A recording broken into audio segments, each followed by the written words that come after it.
Star-spangled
Thank you very, very much.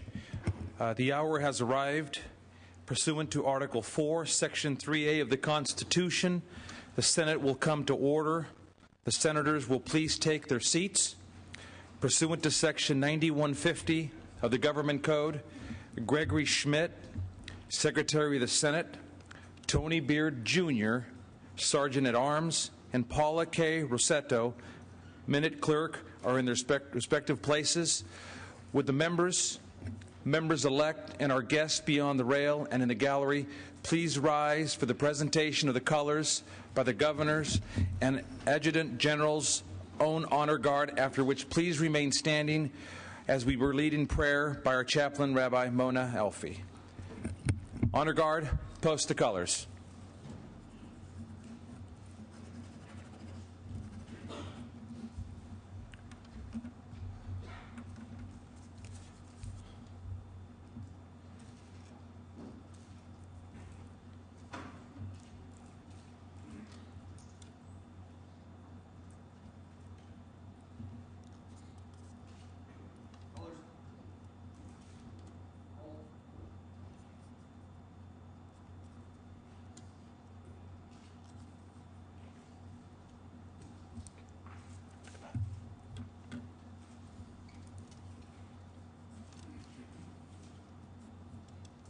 Post the colors.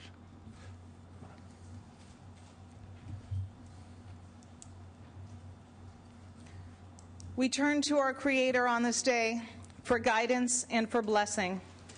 The people of this great state have entrusted to these men and women a sacred task, not merely to represent them, but also to lead us and to inspire us. The people ask of their leaders to be just and to have compassion, to be honest in both word and deed. As each of you embark on this sacred journey, we ask the Holy One, the Creator of us all, to guide you with wisdom and with insight, and to bless you with open hearts and open minds. May the Holy One look with favor upon you on this day and every day, and may all of your worthy endeavors be found pleasing in the eyes of God. Amen. We will now be led in the Pledge of Allegiance to the flag by Senator-elect LaMalfa.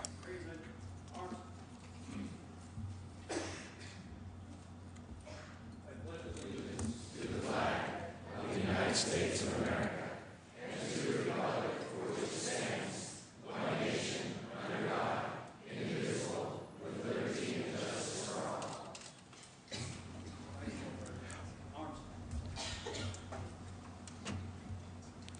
Honor guard, please retire the colors.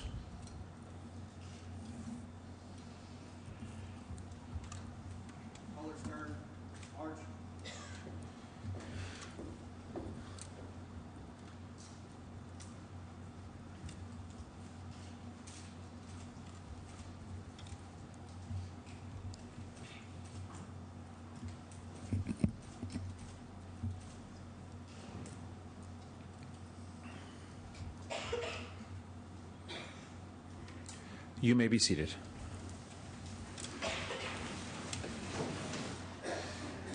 The Secretary of the Senate will read the certificate of election of the duly elected senators.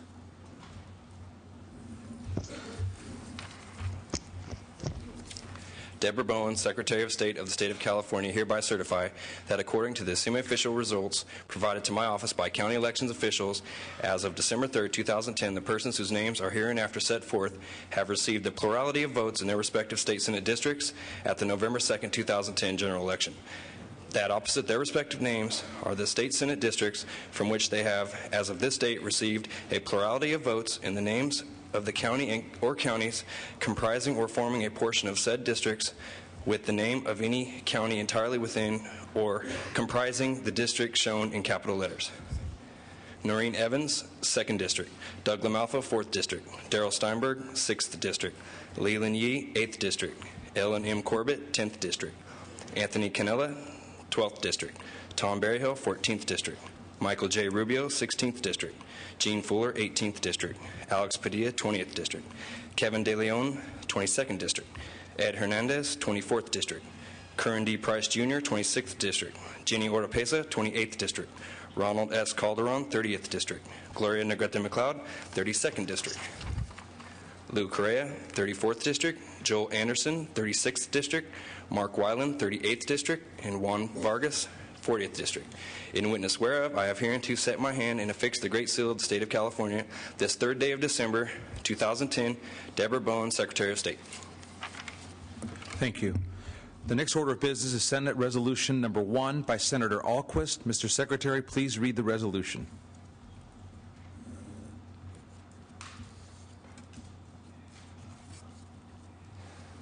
Senate Resolution 1, relative to holdover senators.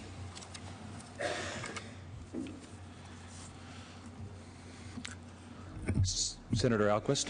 I ask that the resolution be adopted. Senator Alquist's request an aye vote. All those in favor of the resolution signify by saying aye. Aye. All those opposed? The ayes have it. The resolution is adopted. Senators-elect, please proceed to the bar of the Senate to take the oath of office.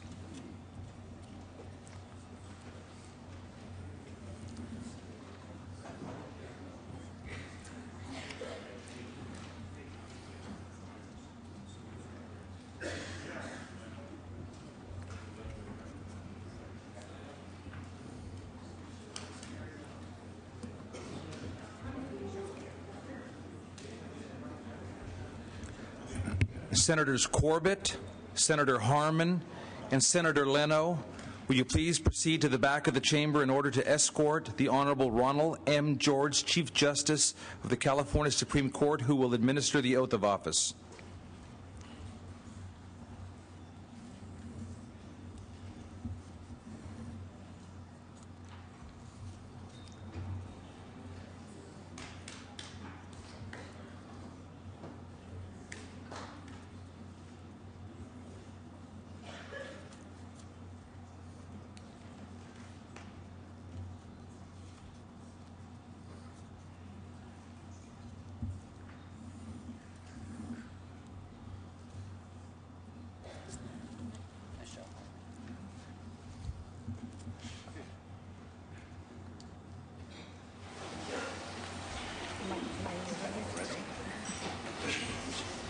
Well, let me say before I am called upon this great honor of administering the oath of office to you, and this will be the last occasion. I've done so during the 14 years I've served as Chief Justice.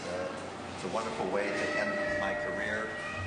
This ceremony marks a very important part in the relationship among the branches of government. And although, of course, we are separate branches of government, I think the ceremony symbolizes the interdependence of our branches of government, and certainly I've been privileged to observe excellent cooperation and great assistance from the legislature as I've led the judicial branch as Chief Justice of California. So I will just say that although I regret this is the last occasion that I will be called upon to participate in this honor, I wish you all the very, very best in these challenging times ahead. So with that, I ask you to please raise your right hands and repeat after me. I do solemnly swear. I do solemnly swear that I will support and defend. The Constitution of the United States. The Constitution of the United States. And the Constitution of the State of California. And the Constitution of the State of California. Against all enemies, foreign and domestic. Against all enemies, foreign and domestic. That I will bear true faith and allegiance. That I will bear true faith and allegiance. To the Constitution of the United States. To the Constitution of the United States. And the Constitution of the State of California. And the Constitution of the State of California. That I take this obligation freely. That I take this obligation freely. Without any mental reservation. Without any mental reservation. Or purpose of evasion. Or purpose of evasion. And that I will well and faithfully discharge. And that I will well and faithfully discharge. The duties upon which I am about to enter. The duties upon which I am about to enter. Congratulations to each and every one. Thank you.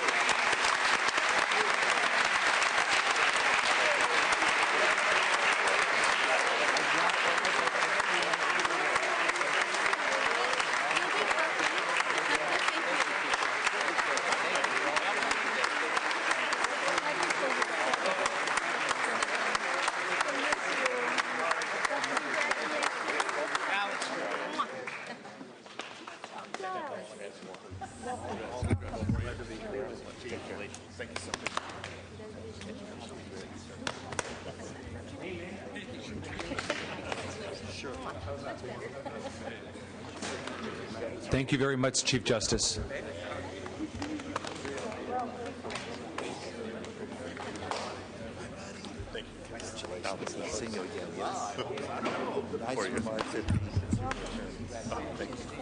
Will the senators please take their seats? Sometimes it's all you need.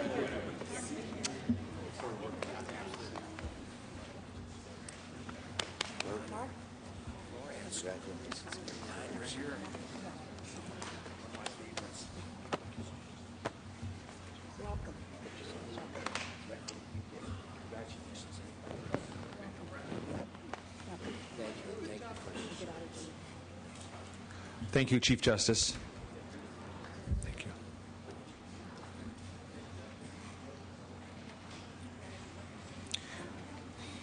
The Secretary will now call the roll of all senators. Alquist, Anderson, Berryhill, Blakesley, Calderon, Canella, Corbett, Correa, De Leon, DeSaulnier, Dutton, Emerson, Evans, Fuller, Hancock, Harmon, Hernandez, Huff, Kehoe, LaMalfa, Leno, Liu, Lowenthal, Negrete McLeod, Padilla, Pavley, Price, Rubio, Runner, Samidian, Steinberg, Strickland, Vargas, Walters, Wolk, Wright, Weiland, Yee.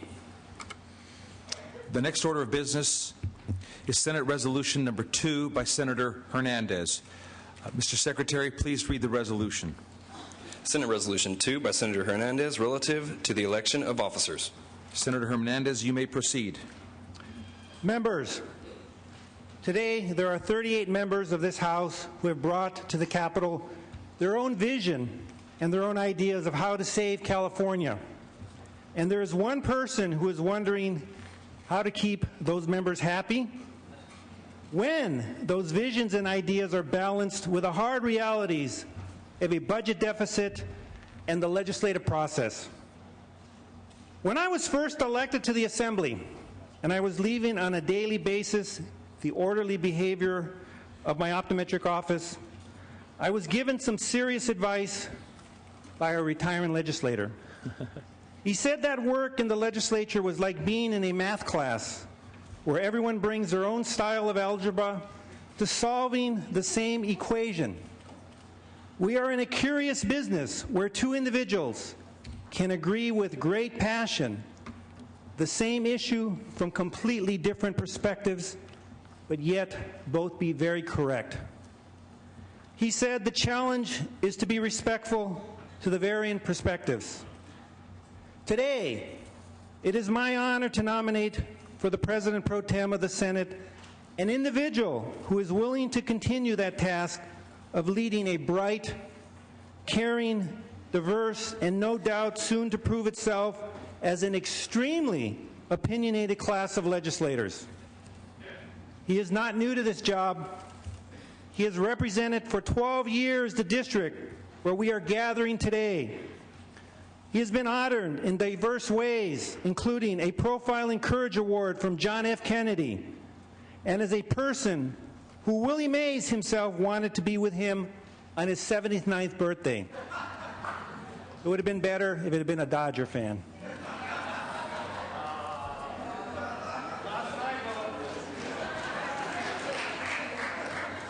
He has a sense of self that gives him the strength to view the world from others' perspectives, while at the same time sharing his own ideas of how we make this state a better place to live. Shaping policy and writing legislation is an intensely personal endeavor, and the ideas inspire each of us to run for office goes to the core of who we are as human beings. The person who shares as the leader of this House has the graceful enough to understand that our algebra has many sources, but ultimately he must be strong enough to forge absolute solutions.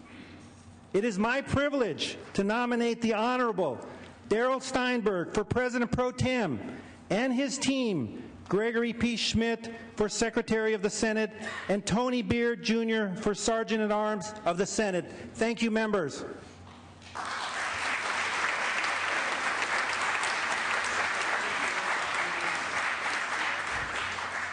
Senator Hernandez has asked the resolution to be adopted. Senator Hernandez requests an aye vote. All those in favor signify by saying aye. Aye. Those opposed? The ayes have it. The resolution is adopted.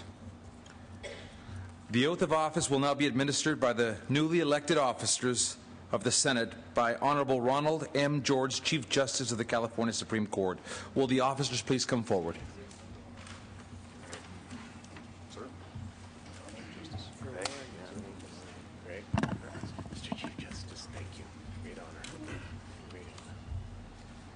Well, it's my great pleasure to be called upon to administer this oath of office. There's been no one in the legislature more supportive and understanding of the needs of our judicial branch and the need for a proper administration of justice and access to justice on behalf of the public than you, Darrell.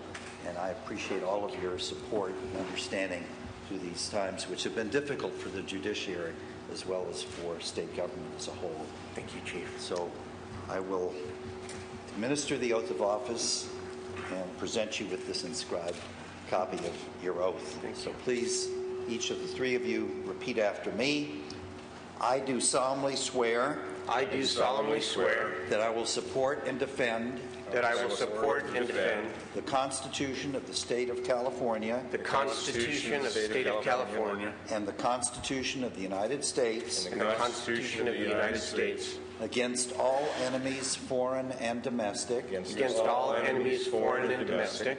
That I will bear true faith and allegiance. That I will bear true faith and allegiance. To the Constitution of the State of California. To the Constitution of the State of California. And the Constitution of the United States. And the Constitution of the United States. That I take this obligation freely. That I take this obligation freely. Without any mental reservation. Without any mental reservation. Or purpose of evasion. Or purpose of evasion. And that I will well and faithfully discharge. And that I will well and faithfully discharge. The duties upon which I am about to enter. The duties upon which I am about to enter. Congratulations and best wishes. Thank you, Chief. Thank you very much. Very kind. Thank you.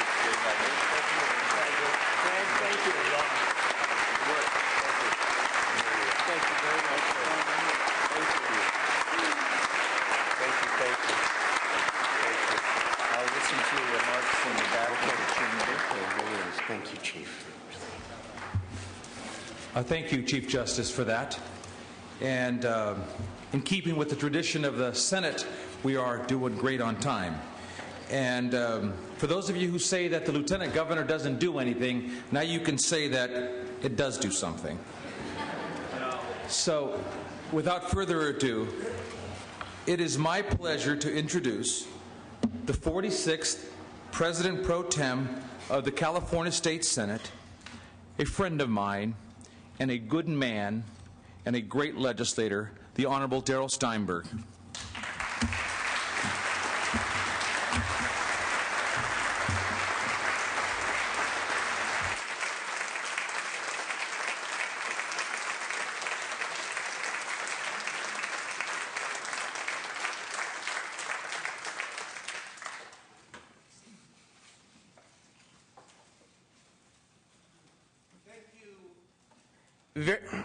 Very much, Lieutenant Governor Maldonado, our former colleague here. You're a dear friend too, and we thank you today for your public service over many years as a senator and lieutenant governor. Let's give a hand to our friend Abel Maldonado.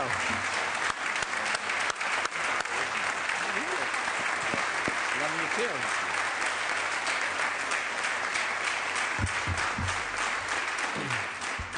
We could write a book, and we probably will, Abel and I. I also want to thank the great Chief Justice of the State of California, Ron George.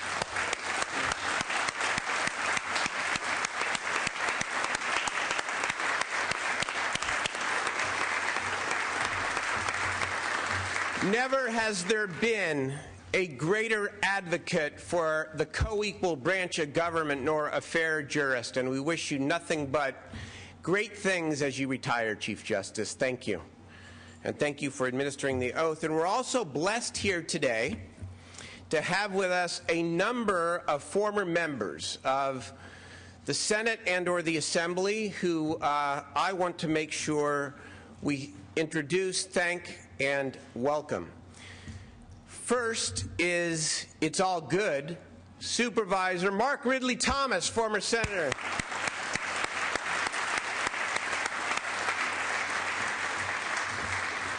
I saw earlier former Senator Art Torres. Art, thank you. Former Senator Lucy Clay.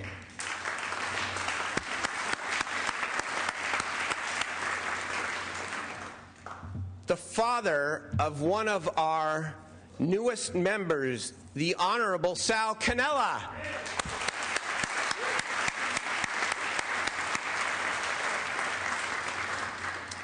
Our old friend, Barbara Matthews, former Assembly member.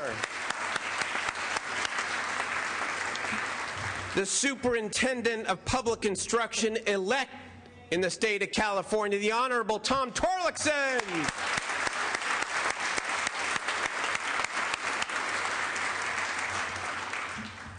They call him Chancellor, but we'll always call him Senator, Senator Jack Scott.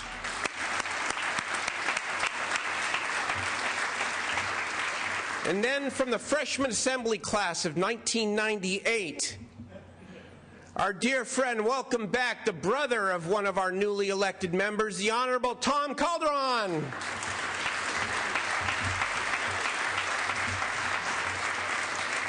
And another member of that class of 1998, who I see standing right behind the Chief Justice, a dear friend, the Honorable John Longville.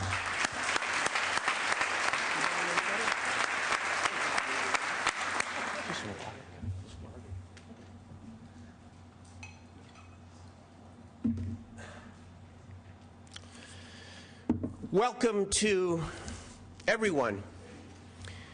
I would like to begin by asking my colleagues and all the assembled guests here today for a moment of silence for two colleagues whose passing leaves these chambers longing for their good spirits, Dave Cox and Jenny Oropeza. We miss them both. They would be here today. Let's take a moment.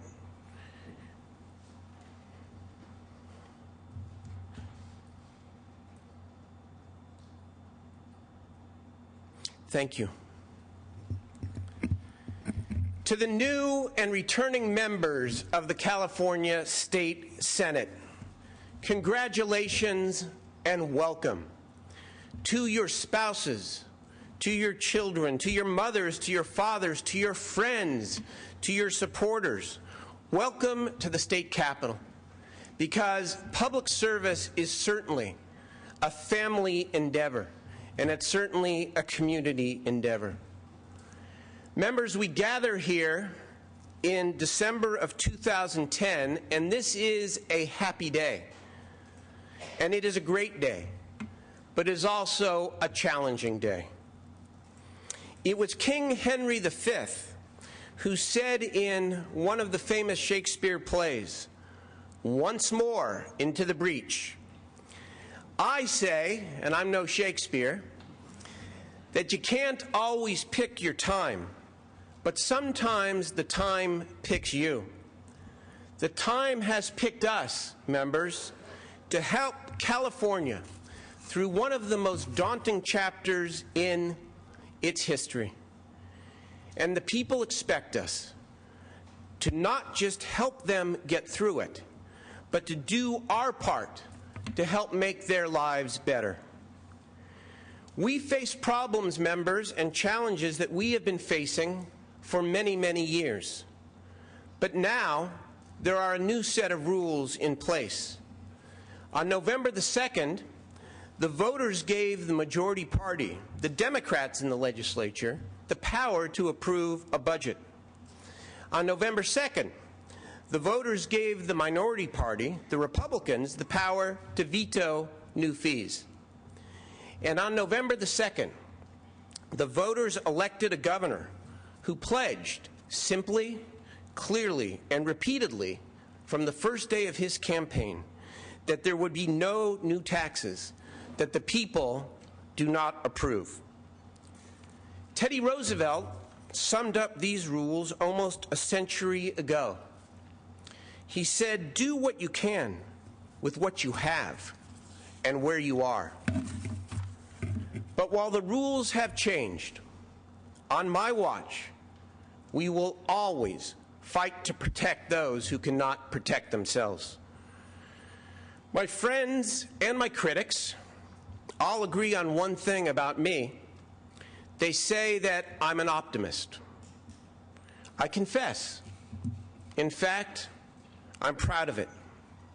It was Winston Churchill who said, "A pessimist sees the difficulty in every opportunity. An optimist sees an opportunity in every difficulty." So when confronting the difficulties of our times, members, I see opportunity, and I know you do too. What if we began, as a Senate, to think more about the flip side to the limits of our power? Our power as state leaders cannot, in fact, fix every problem, but we can give people power to fix more of their own problems. We must balance the budget on time this year with the structure that is before us. Yet we also must begin to change the beat our heads against the wall debate about state spending versus state taxes. We will only change our course if we move toward two easy-to-understand principles in California. One, services must be brought closer to the people. And two, whoever best provides the services raises the money. We can give local voters more power to raise the revenues they want to provide themselves with the government they want in their own communities. The budget, members, of course, is not our only responsibility. Building a high-wage economy is equally important. Cannot we figure out, with all the great minds and the resources at our disposal here, how to create a clean energy, clean technology future and make it the employment future for our children? And while we are at it, can't we change the education discussion in California to be less about conflict and instead about making curriculum, subject matter, evaluation, and accountability learning? Can't we make it more about learning and learning's relevance to the job opportunities in the new economy and in the new world? That's the education reform debate for 2011-12 here in this legislature. How do we connect education to the economy in a more profound way that gives every child a pathway to academic success, a pathway to higher education or the training to be able to get a good job? And to create those jobs, we can give businesses the power to compete by getting ourselves out of the way, yet continue standing in the way of those who would damage our environment. We can replace unemployment checks in California with paychecks if our government start buying what Californians produce. Members, we can't legislate perfect equity, but we can legislate equal opportunity. Everyone gets a chance. A DREAM Act so that everyone can earn their way. Members, as California had two more different governors than Ronald Reagan and Jerry Brown. To my Republican colleagues who may fear that giving local voters power so that they might impose some taxes on themselves, remember what Governor Reagan himself said in his first inaugural address. It is hard to explain those who even today would question the people's capacity for self-rule. And to my fellow Democrats who may fear that giving away our power is a threat somehow to social progress, this is what Governor Jerry Brown once said: where there is a sufficient social movement of self-reliant communities, there can be political change. Members, the budget and the fiscal challenges will no doubt dominate much of our time and much of our attention. And the imperative to fix it is obvious. But there is another, less obvious reason to fix it early, to fix it fairly, to fix it fundamentally, and to fix it right, no matter how difficult or painful. The budget imbalance, members, let's admit it, has a corrosive impact on everything else we do. Its lingering and constant presence obscures the groundbreaking work that this legislature accomplishes year after year. Its domination of our time and our attention prevents the talent in this historic building from forging even greater advances or more carefully scrutinizing the laws we do pass every year. California has been and continues to be the birthplace of nationally recognized model legislation to protect the environment, to fund public infrastructure, to protect consumer safety, to provide mental health services and quality education, and so much more. The California legislature, our great institution, is in fact a great institution. The Times and the voters have picked us. They've picked us to resolve this budget. Let's get on with it so we can concentrate on rebuilding California's greatness once again. Members, there was a founding father, not as famous as some of the others, who simply defined the greatness of our nation, the United States of America. It was United States Senator, he had kind of an odd name. His name was Governor, that was his first name, Gouverneur Morris, who said in 1800, "It is in the national spirit. I anticipate the day when to command respect in the remotest regions, it will be sufficient to say, I am an American." Its message rings true in 2010 in our great state. It is time for us to raise the collective public spirit, to celebrate our state's stature in the world, to rebuild the California that we are all proud to represent. One day soon, it will be sufficient to say, I know, we are Californians.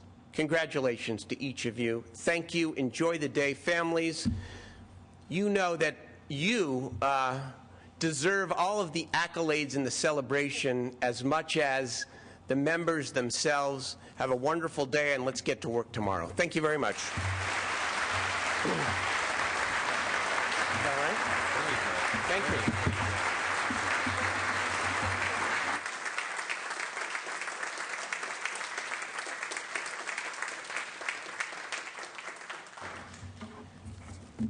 I would like to recognize the esteemed minority leader here of the California State Senate, my friend, who will be a partner as we move forward here, the Honorable Bob Dutton. Senator Dutton, you are recognized.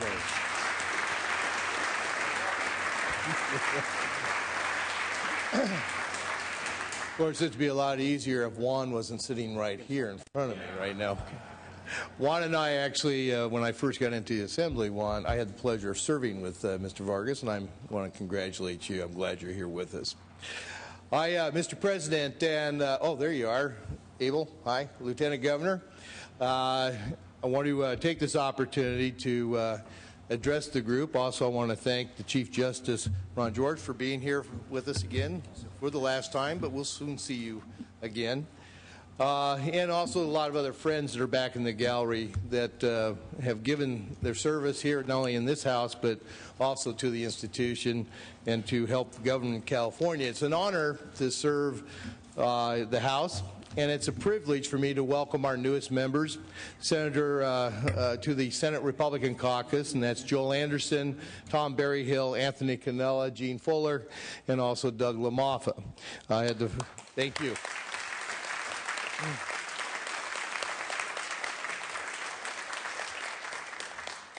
These 5 individuals bring a great deal of experience, and they will truly be beneficial and very helpful as we go about trying to tackle the challenges that we have here in California. I also want to welcome my new Democrat colleagues, that many of you I've known throughout the years, and it's my sincere hope that we will find a way to work together for the betterment of California and to help get it back on track. There's little time to waste. As the President Pro Tem has indicated, we have yet another budget crisis to tackle. We have a crippling economy, and we have over 2 million Californians that would like to have a job. Not just any job, but a good paying job. Those looking for the jobs are Republicans, Democrats, and independents. It's not a partisan issue. One thing that they all have in common is that they want us to do everything possible to make sure that these are, in fact, good-paying jobs. And it doesn't really matter whether you happen to be part of the blue-collar workforce or the white-collar workforce. The important thing is to give people the sense of self-worth they feel when they actually have a good-paying job so they can better take care of their families and provide them with the necessities of life and make sure they have good health care and college education and so forth. Despite the many challenges we have that we've been facing here of late, actually, frankly, I'm welcome to hear the comments being made by many Democrats throughout the state, because frankly it's been kind of a Republican message now for a number of years. If we want to actually solve the problems that we have here in California, it has to start with providing jobs in the private sector. We need to get the private sector back to work. That's where the greatest damage has been done to the California economy, and you cannot sustain the type of benefits and programs and the help that we would like to give to all California if we cannot get the private sector back into good shape. And as a matter of fact, to be honest with you, this country cannot rebound without California leading the charge. So I can assure you that this agenda that we have, we're going to introduce a lot of bills that frankly are very similar to what you've seen over the years, and frankly, some of these bills have actually had Democrat co-authors with them as well, because I do believe that all of us want to get people back to work. But we're going to be there to want to see California rebuilt. We'd like to see California lead the way for the rest of the country in a positive way, and we think we can actually help to turn California around. So, President Pro Tem, I want to assure you that the Senate Republicans are ready to get to work.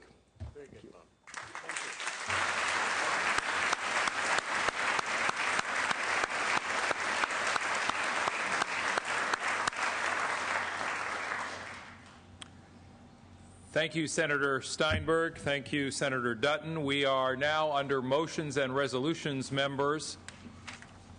Without objection, the 2009-10 regular session standing rules of the Senate will be adopted as the temporary standing rules of the Senate for the 2011-12 regular session.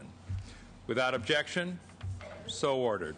And without objection, Senate Rule 55 will be suspended to allow lobbyists on the floor. Members, there are messages at the desk from the Democratic Caucus and the Republican Caucus. Secretary, please read. Mr. President, the Democratic Caucus reports that Senator Alquist and Senator De Leon have been recommended to be elected to the Committee on Rules. Mr. President, the Republican Caucus reports that Senator Bob Dutton has been elected Minority Floor Leader, Senator Bob Huff has been elected Chair of the Republican Caucus, Senator Doug LaMoffa has been elected Minority Whip, Senator Tom Harmon and Senator Gene Fuller have been recommended to be elected to the Committee on Rules. The next order of business is Senate Resolution 3 by Senator Steinberg. Secretary, please read. Senate Resolution 3 by Senator Steinberg relative to the election of members of the Senate Committee on Rules. Thank you very much. Mr. President, it is my honor, pursuant to the recommendations described by our clerk a moment ago, to officially nominate Senator Tom Harmon as Vice Chair of the Senate Rules Committee, and Senators Elaine Ahlquist, Kevin De Leon, and Jean Fuller as members to join me and to be the leaders who help administer the rules of this House. Thank you very much. I'd urge an aye vote. Members, Senator Steinberg requests an aye vote. All those in favor, please say aye. All those opposed, say nay. The ayes have it, and the resolution is adopted. The next order of business is Senate Concurrent Resolution number 1 by Senator Steinberg. Secretary, please read. Senate Concurrent Resolution 1 by Senator Steinberg relative to the selection of the Legislative Council of California. If I may, Mr. President, just have a moment of personal privilege, because I want to make sure that I did not forget a very important former senator who was here today, at least in my office. I'm not sure if he's here today, but my predecessor, the Honorable Don Parada, is with us today, and I want to give Don a great hand.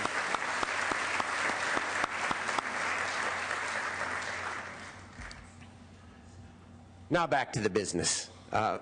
It is my honor to nominate Diane F. Boyer-Vine as the continuing and next Legislative Council of California. Diane has done an outstanding job, again, in difficult circumstances here, in interpreting some of the arcane measures that we seek to put forward and pass. And she is very able, energetic, and is a terrific asset to this organization, to this institution. I'd urge an aye vote. Thank you, Senator Steinberg. Members, the resolution requires 21 votes to be adopted. Secretary, call the roll. Ahlquist. Aye. Anderson. Aye. Berryhill.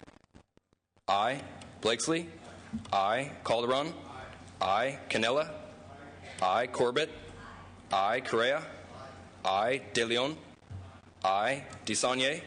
Aye. Dutton. Emerson. Aye. Evans. Aye. Fuller. Aye. Hancock. Aye. Harmon. Aye. Hernandez. Aye. Huff. Aye. Kehoe. Aye. LaMalfa. Aye. Leno. Aye. Liu. Aye. Lowenthal.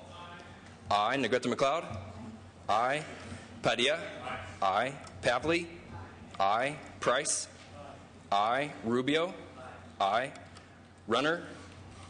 Smidian. Aye. Aye. Steinberg. Aye. Aye. Strickland. Aye. Vargas. Aye. Walters. Aye. Wolk. Aye. Wright. Aye. Wyland. Aye. Yee. Yee, aye. Call the absent members. Dutton. Dutton, aye. Runner.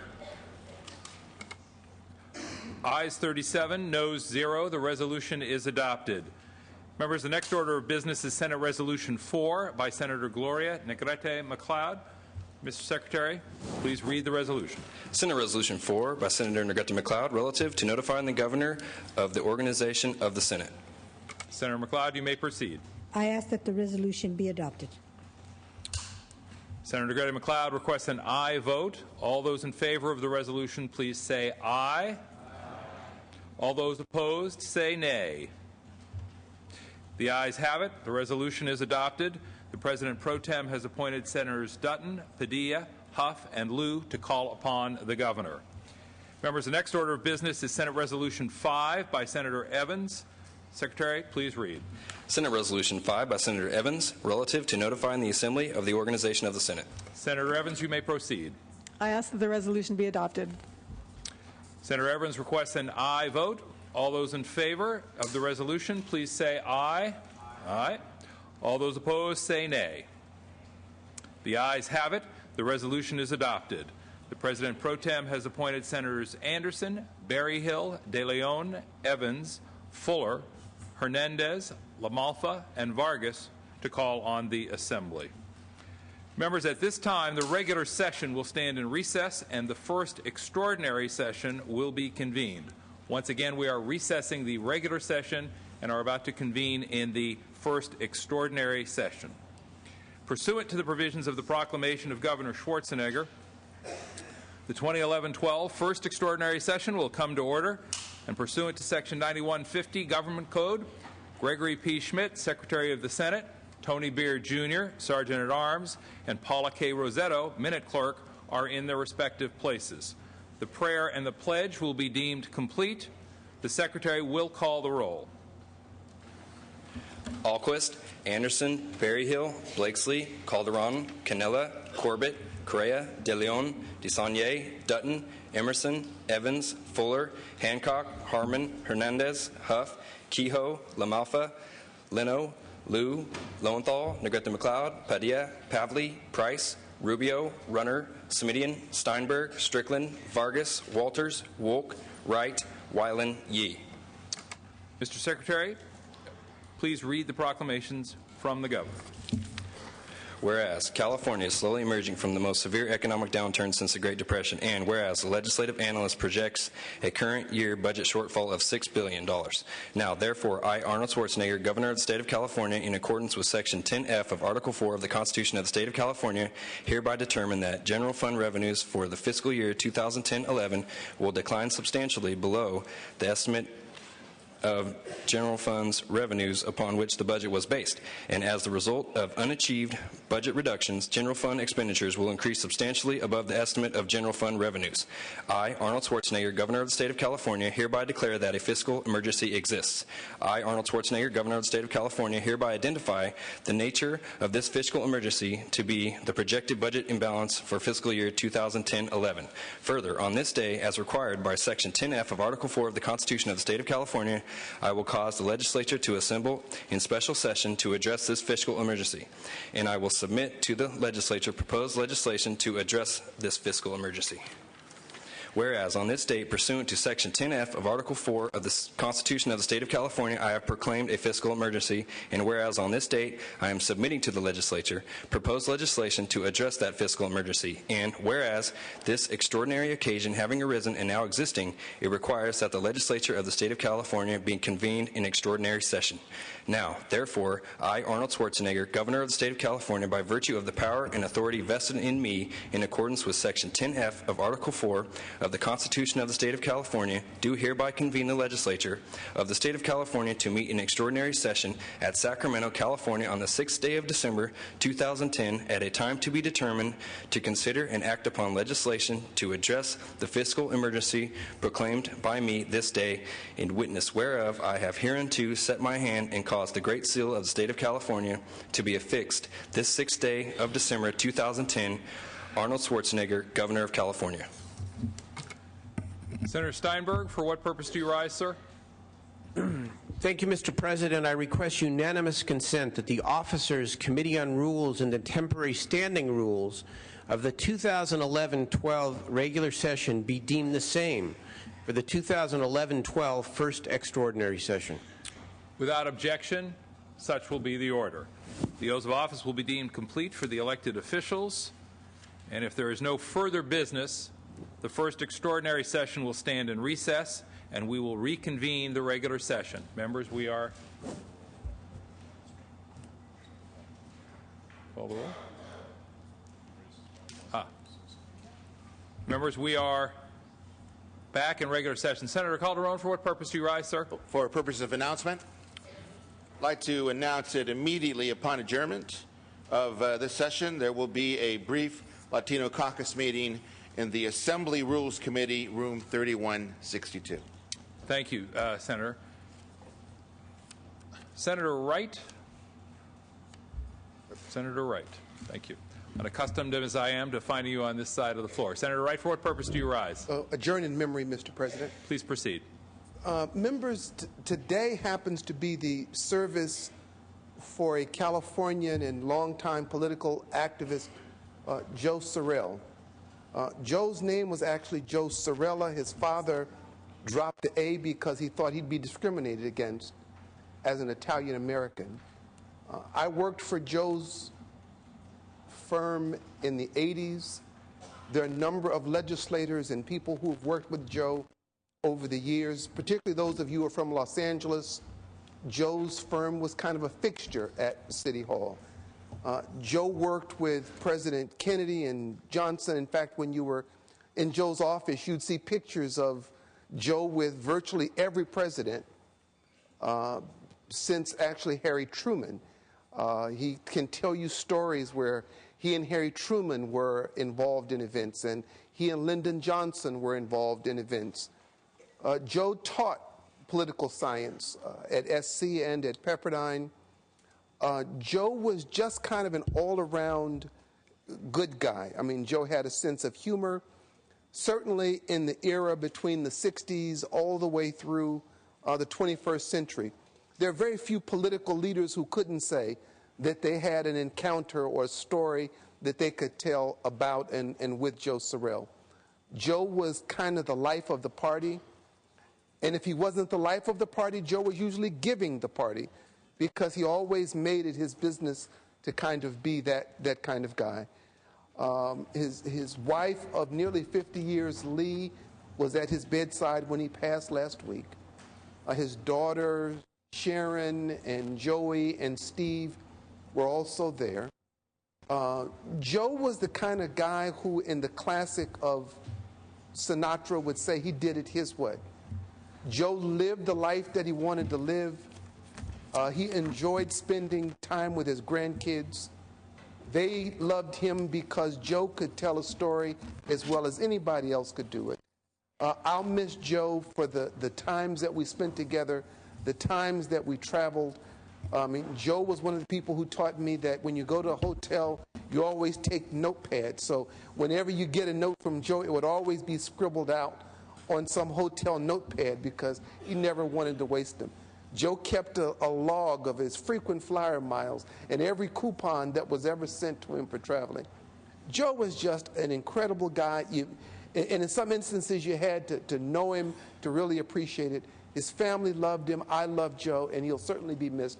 His funeral is today. I know it breaks my heart not to be there, but if Joe was here, he'd say, you better be in that session and make sure that you get the state of California's business in order. I'm honored to stand here today and say I'll deeply miss my good friend Joseph R. Sorrell.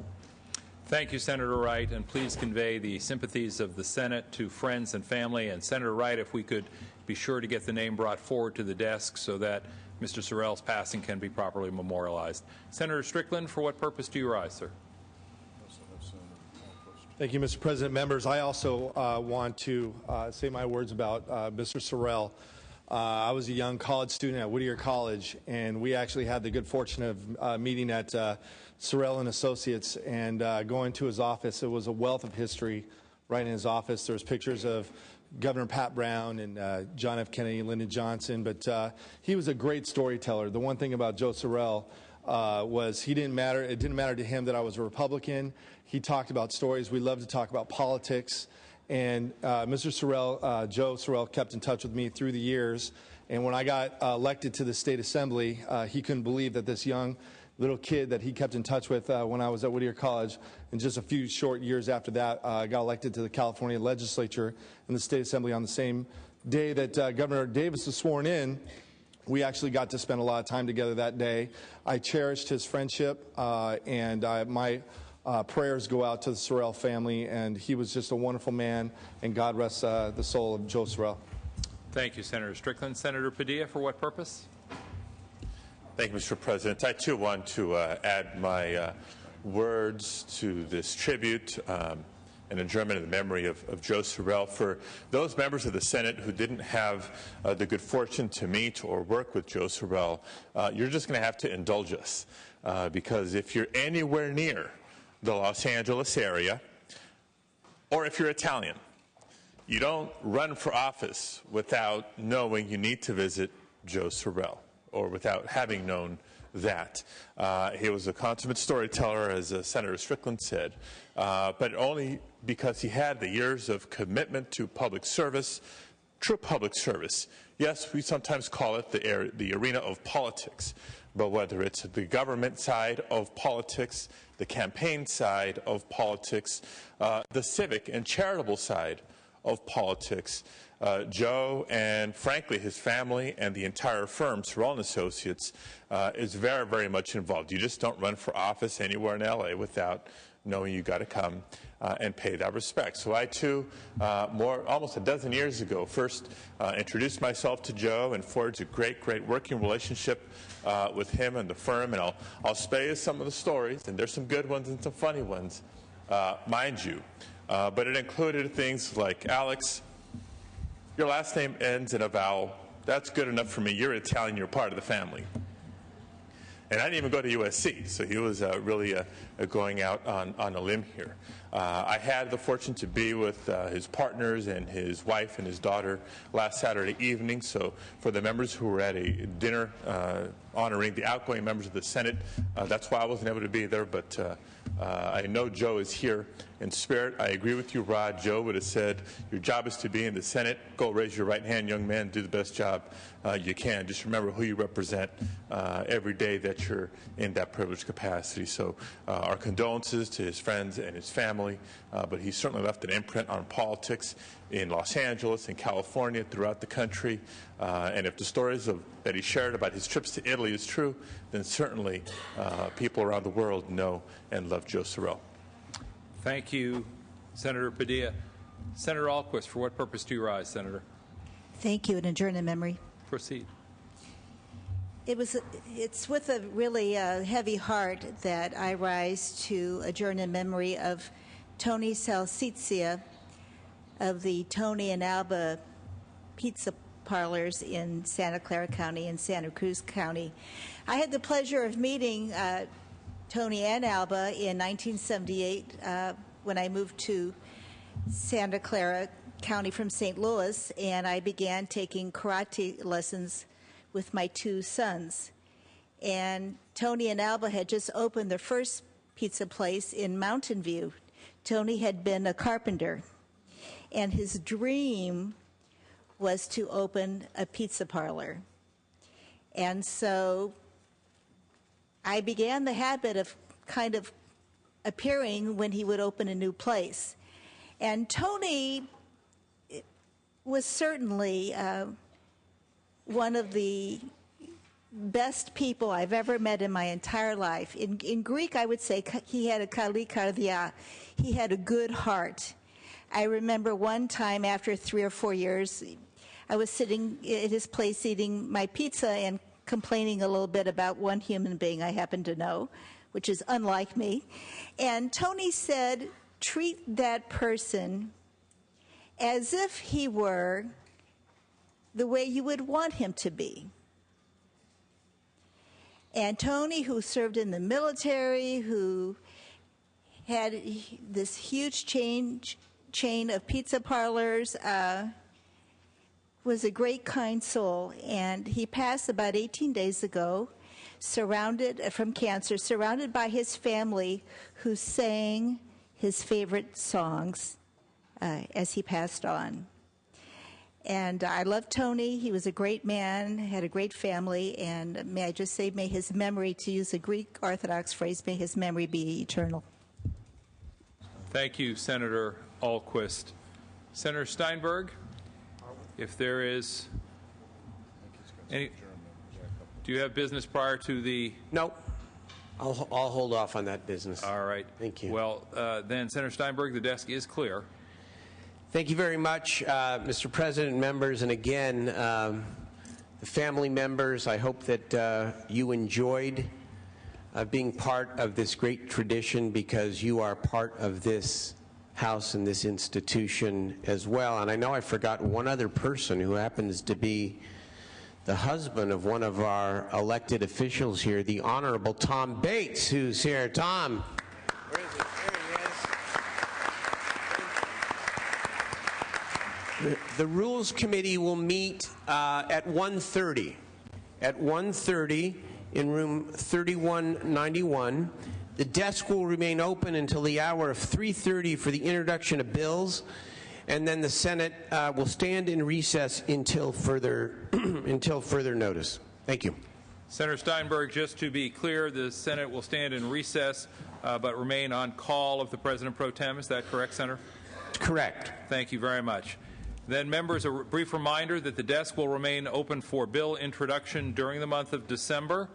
And as you've just heard, upon call of the President Pro Tem, the Senate is now in recess.